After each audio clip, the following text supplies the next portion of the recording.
her longtime crush and like the person that she has been in love with for years, and I'm forgetting his name. Wow, he's like, you know, the main character. Hello everybody, my name is Kelsey, and we're about to get very, very nerdy with all the books that I read in December.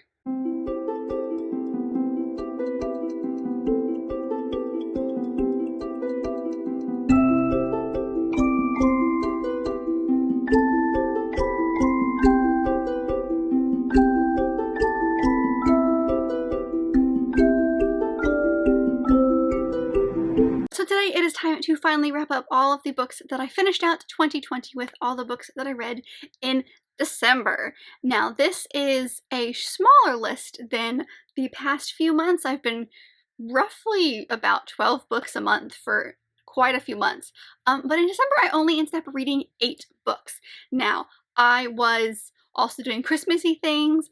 At the same time, I was also kind of feeling burnt out from the year. I think I like pushed myself too hard on some of the previous months. So I think it all just kind of came down to that. But I did read 8 books. I read a lot of good books. So let's just get right into those. Taking a look at my last stats of 2020. Like I said, I read 8 books this month, and that totals about 2,605 pages. Which is pretty awesome. I'll take it. And that was over 4 audiobooks, 3 physical books, and 1 ebook. My genres were a mixture, kind of. I read 2 middle grade, 1 YA, and 5 adult books. Now these were over 4 genres, but there was definitely a leader as far as my genres go, because I read 5 contemporary, 1 sci-fi, 1 mystery, and 1 nonfiction. And as far as my star ratings goes, I had 6 4-star reads and 2 5-star reads. The very first book that I ended up reading this month was American Royals by Katharine McGee. This was my last fiction jar pick of the month, and it was a great one. I ended up giving this one, I think I gave it 5 stars. I did. I gave it a full 5 stars. It was so much fun. This is great for people who really love Gossip Girl. I think it's got kind of that dynamic and drama that comes along with that show. I also think if you like things like that new show Bridgerton, because there's a lot of drama in that show, you'll like this. But it was so much fun. This book basically takes place in an alternate contemporary world where George Washington, instead of being asked to become the first president of America, he became the first king. And so this takes place in present day, but it's his descendants. And so they are the monarchs of America. This book basically takes place in 4 different points of view that tell the entire story. It follows our heir to the throne, Beatrice. She's the oldest sibling, and so therefore she is next in line for the throne. So if we follow her, we do follow one of the other siblings, Princess Samantha, or Sam. She's the younger sibling, and there is a 3rd sibling named Jeff. He is twin with Samantha, but like we don't see from him. And then we also get Nina's point of view, who is best friends with Sam and very like invested in the royal family. And the last one is from Daphne's point of view. She is not part of the royal family, but she is kind of like a duchess, so she's like up there in nobility. And she actually dated the son, the Prince Jeff, for a while, and they've been broken up for I think about a year when this book starts. So it takes place from all 4 of their points of view, which gives you very different aspects to the craziness that is this royal family. There are secrets, there is drama, and I loved every second of it. This was just a good, fun book. I immediately went out and tried to find the sequel, which I don't actually have yet, but it's on the way to me. I'm so excited to get into it, because how this book ended and how I thought this book were going to end were 2 vastly different things. That there's a huge cliffhanger at the end of this, and oh, I need answers. I need answers. It was just good fun. If you like that crazy drama in books, I think you'll really enjoy this. I liked seeing the Americanized version of the royal family. It's very similar to like any other royalty or monarch books that you would have read, but it's set in America, so there's like a lot of things that like Americans would relate to and places. It's just entertaining, and I really, really enjoyed it. And oh my goodness, I need the sequel. I just need the sequel. The next book that I ended up reading was one of the books that my husband picked for me, because if you guys remember, he picked 5 books for me to read in the month of December. I think I read did I even read 3? I read 2, so I'm doing great. But the next one I read was Caught by Margaret Patterson Haddix. This is the 5th, yes, the 5th in the Missing series. This, again, like every other book in the series, can't tell you a daggum thing about because spoilers. But this was really great. I loved one of the main characters of this book. So like there's main characters of the series because we've got these 3 kids that we're mainly following, and then each book has their own main characters on top of the series main characters. Am I making any sense? I hope so. But the main character for this book was fascinating. I loved her so much. She's so incredibly smart, and it was really cool going into like her brain a little bit. We definitely learned some big things about the overall plot of the series, about some of the characters that have been with us since the beginning. Learned some things there, which, ooh, it's just so cleverly done. Like this main character that I love, she's so smart, and I can't even talk about why. But oh yes, so I really did love this. Have I told you what I gave it? Because I gave it 4.5 stars. I enjoyed this book immensely. I did remember feeling how well crafted the story is, so that was really fascinating. One thing that I did like is our main one of our main series characters, Jonah. This is, like I said, the 5th book, so it's been, I'm not even sure if it's been a full year from the first to this one, but it's been some time. And we're starting to see Jonah grow up, because in this book he is just starting to hit puberty. So they're talking about how his voice cracks a lot, which was just fun to read. So I like that the author put in that little tidbit about the characters growing up. But this was such a good book. Maybe I'll do a series wrap up and my thoughts on every single book in this series, spoilery, so that I can actually talk about how I feel about these books, because I literally cannot tell you anything about this. And it annoys me, and I'm sure it annoys you. Ooh, anyway, I really enjoyed this. This was a great one. I think this is my husband's favorite in the series, if I remember correctly. I am very excited to start with the 6th one, because kind of some of the environment surrounding the 6th one is fascinating to me. But this one was amazing. It's definitely up there as some of my favorite. I'm not sure it's my favorite. It actually might be. We'll see. I'm only a little over halfway through the series, so we'll see how I feel about it when we're done. But this is definitely one of the best ones in the series, in my opinion. The next book that I ended up picking up was The End by Lemony Snicket, the finale to the series of unfortunate events that I have been reading all year with Serena from A Wandering Mind. I have a lot of thoughts on this. I ended up giving this one 4.5 stars. Let me just start there. I enjoyed it. It didn't get a full 5 stars for me, but this was a very good kind of end to this series. This would be a terrible end to a series, just as a blanket statement, but this is a good end to this series specifically. So, my issues with this. There's no answers. So you've got this overarching plot throughout most of this series where every few books you get little tidbits, and so you're expecting by the end you're going to learn all of these big things. And you don't. There are still so many questions, and a lot of them don't get answered, so it's very unsatisfying, which feels appropriate for the series considering it's called A Series of Unfortunate Events. So I'm not entirely sure why I thought it was going to end in a perfect bow, because none of the books are like that. I don't know why that was my expectation. So I was a little bit disappointed with some of the answers that we didn't receive. However, makes sense for the series, makes sense for the characters. So there's that. Also, a thing that I think happened the first time around is this book, like all the other ones, there are 13 chapters in every single book because 13 is an unlucky number. However, in this book, after they do the full, I'm trying to find it for you. They do the end, they have the 13th chapter, you've got the little, pictures of the author and the illustrator, and if you keep going, they have a chapter 14.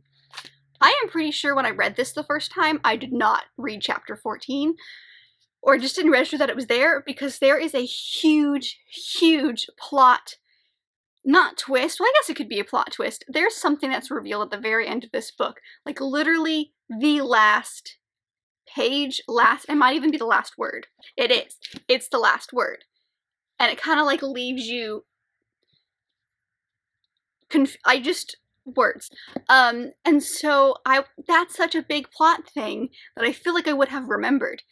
And I didn't. So, like, that was amazing. And now that I know that, I kind of want to reread the series again, because, like, things are layered throughout this series that I picked up on this time that I didn't pick up on the first time, and I think if I read through knowing that, like, big end thing, I would pick up on a lot more. So maybe we'll read this again in a couple of years. It was really good. I'm so glad I read this series again. Feelings. The next book is the other book on this list that actually is one that my husband picked out, and that is The Racketeer by John Grisham. This, basically, all you really know going into this is that this follows a lawyer who has been put in jail, and he claims he was wrongly put in jail, and there's a murder of a judge that he claims that he knows who did it, and he kind of, like, gets with it, like, FBI, and tries to help them solve this case in the exchange of him getting out of jail. That's all you know going into it. That is, like, this much of the story.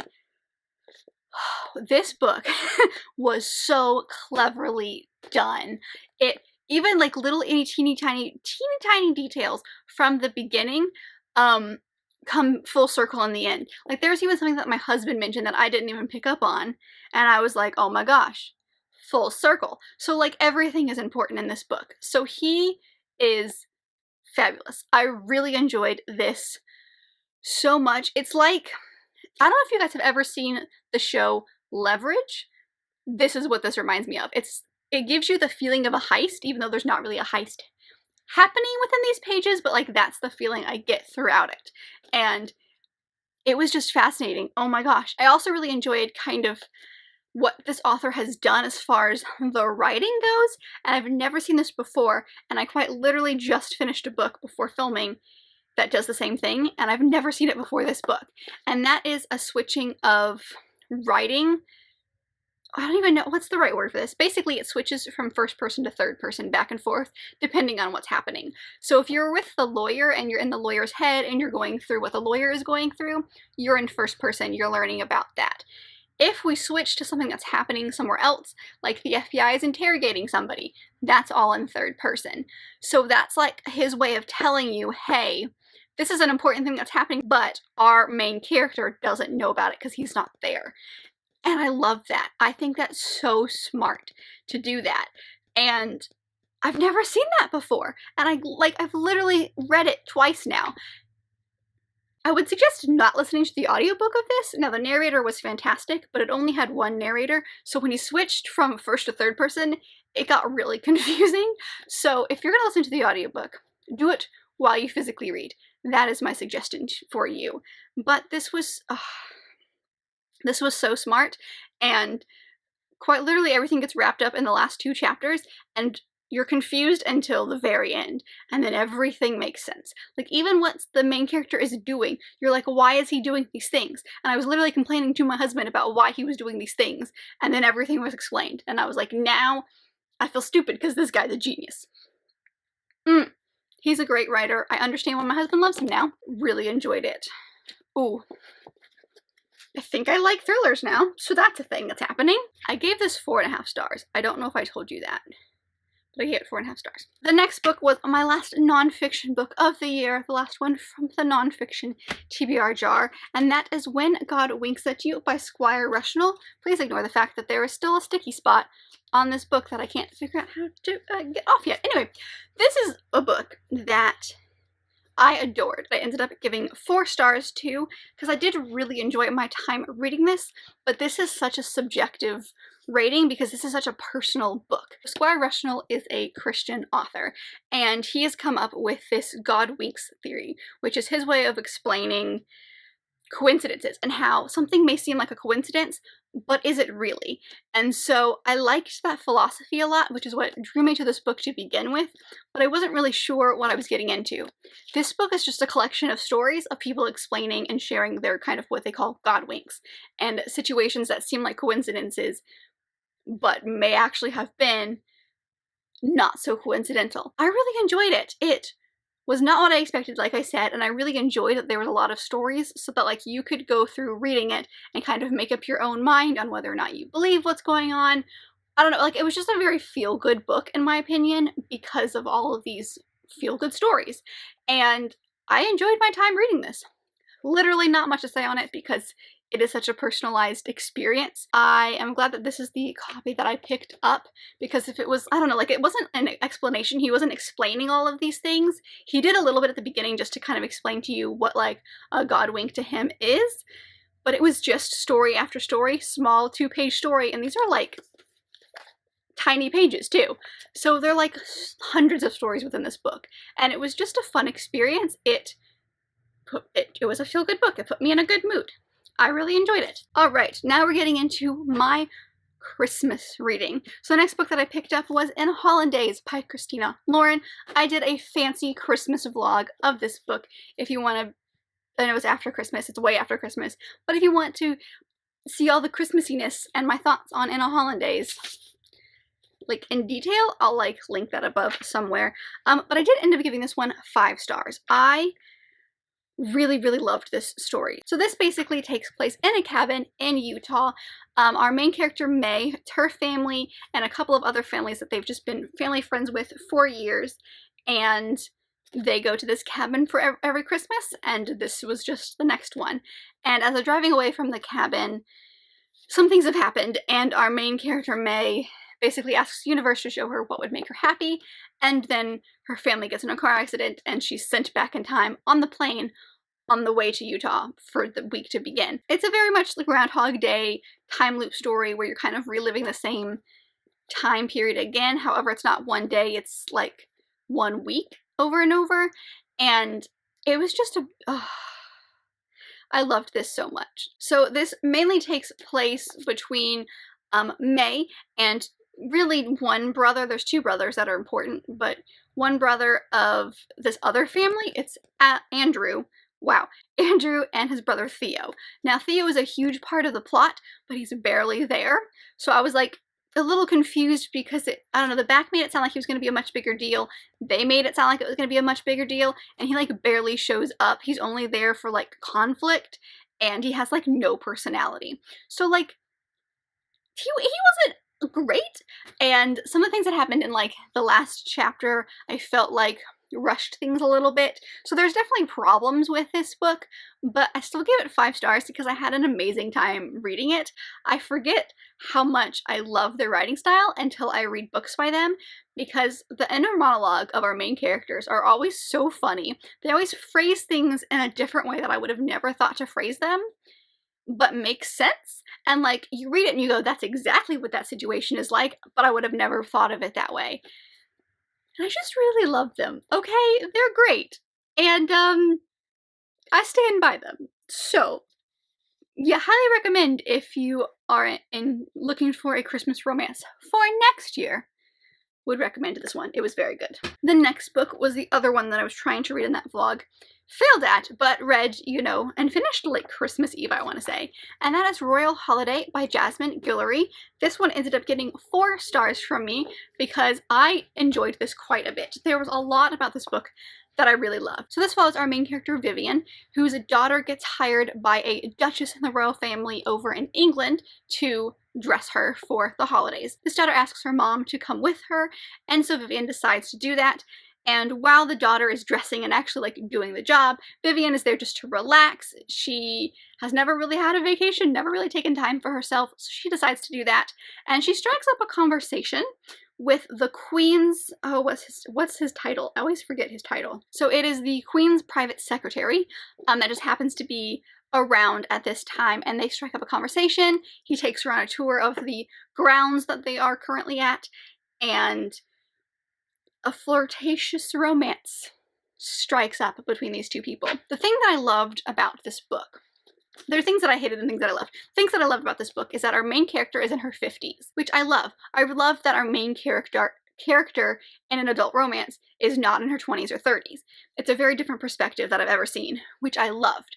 The problem with that is that she didn't sound like she was in her 50s. It kind of felt like the writer kept reminding you and having to physically write down that she was older, because like she didn't sound like it. She sounded like she was in her 20s or 30s. And it was like, if you have to keep reminding us that this character is an older character, then you're not doing something right with how you're actually writing this character. But I absolutely loved everything else about this. The romance felt incredibly realistic just because of like the situations they were in. It didn't end where I thought it was going to end. It continued on with the story. It's kind of like most romances stop with like this amazing moment and then that's it. It's happily ever after. And with them, it's like, okay, now what? And I like that they continued with it because like, she doesn't live in England. He does. How is that gonna work if they actually end up getting together? How? Especially for someone who just came over for like a 2-week vacation. What's gonna happen? And I like the exploration of that a little bit. It was very good. I definitely enjoyed this book. My biggest issue was just the writing of our main character. She didn't feel as old as the author was telling us that she was. I just wish that she had shown the reader, instead of telling the reader, that this character was a little bit older. But I still really enjoyed it. And this is a good book to like start around Christmas and continue a little bit after Christmas, because this does go to New Year's Day and beyond. So it's definitely one that it's not just Christmas, it's just that like that's how this starts. So this is a great one to read near the end of December in my opinion, but I really enjoyed this. This was a lot of fun. Very, very happy that I was able to get my hands on this and read this in December, because it was great. And the very last book that I ended up reading in the month of December is actually an e-arc that I received many months ago. It came out in I think October. I was just really behind, and I decided to get around to it. I was really in the royalty romance feel, especially with starting off the month with American Royals, ending it with the, royal holiday, even though it's about royalty, but it's not. So I was definitely in that romance royalty vein, and I just went with it. So the next one that I ended up picking up was The Princess Bride Part 1 by J.J. McAvoy. So this one ended up getting 4 stars from me. This was a very fun romance. I just went into it thinking it was going to be kind of like a good Hallmark movie romance. I wasn't really expecting too much from this book. Like, I knew it was going to be fun. I knew it was going to be a good romance, but I didn't really go into it with a lot of expectations, which is fine. Like, I love romances like that, but that's not everybody's thing. This had so much more. This had a romance between 2 main characters that, despite some of the situations that revolve around how these 2 people have to get together, is very realistic. So this basically follows our 2 main characters. One is a prince of a made-up land that doesn't exist, obviously. His name is Kale. And then we also have our main girl, who is an heiress in America. Heiress within, like, her dad basically invented not Google, but something very, very similar to Google, and has millions and millions and millions of dollars. And in his will, it's her and her stepsister. And in his will, he basically says, okay, if you get married, that's how you'll get the money. I'm not going to give you the money until you get married, because he really wanted his kids to find love and be happy. So she has to marry someone in order to get the money, because they're literally broke. And then the prince lives in a country that is also very broke. So like, if they marry, it's mutually beneficial. So it mainly follows these 2 main characters, Kale, and did I tell you the girl's name? Her name's Odette. So it's the 2 of them. And so they're just kind of trying to deal with that, and Odette's trying to deal with the loss of her dad, and Kale is like dealing with a lot of stuff am I calling him Kale, or is his name Gale? I'm gonna feel like an idiot if it's Gale. I think it's Gale. Gale!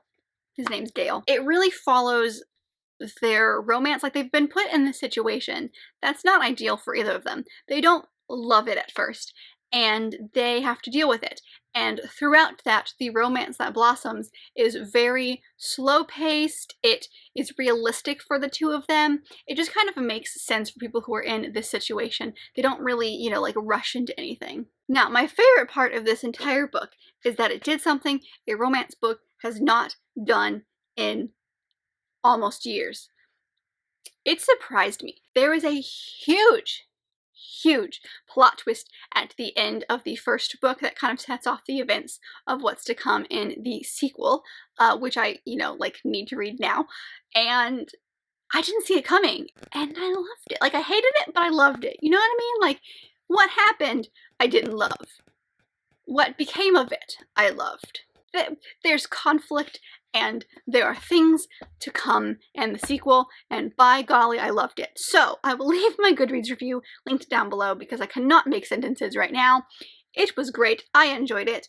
It definitely deals with a few harder topics than you expected something like this too. I also loved that our main character in America, Adette, is Black. She comes from a Black family. I love it. I love it. You don't really see things like that when it comes to, like, royalty romances. And I absolutely loved that was part of it. So, like, it's amazing, okay? It's good fun, and I liked it a lot. The end. So those are a look at the books that I ended up reading in December. What I rounded out 2020 with. Even though I didn't read a lot of what I was supposed to, aka what my husband picked out for me, sorry about that. I had a great time. After a while, I just kind of gave up and went with what I wanted to read. I did a lot of mood reading this month, and so, yeah, in terms of what I was supposed to read and what I actually read are two very different things, but I had fun, and that's really all I wanted when it came into the last month of the year. I just needed some fun reading to stop thinking about the world. So I did that, and it was a good time. And I'm happy I did that. I hope that you enjoyed this wrap-up. Please let me know what some of the books that I guess you finished out the year with, if you had a really great one that you were just like, I'm so glad I finished the year off with a good book. I'd love to know that. But that's all I have for you guys today. I hope that you enjoyed. If you did like this video, don't forget to give it a big thumbs up and subscribe down below if you want to be part of this awesome growing family. I've also got all my links down there to social media, as well as any of the books that I mentioned in this video if they sound interesting to you. I just became a Bookshop affiliate, so if any of them sound interesting and you want to purchase them, they are down in the description box, and the links help out this channel just a tad. So thank you guys again for watching, and I will see you guys in my next video. Bye!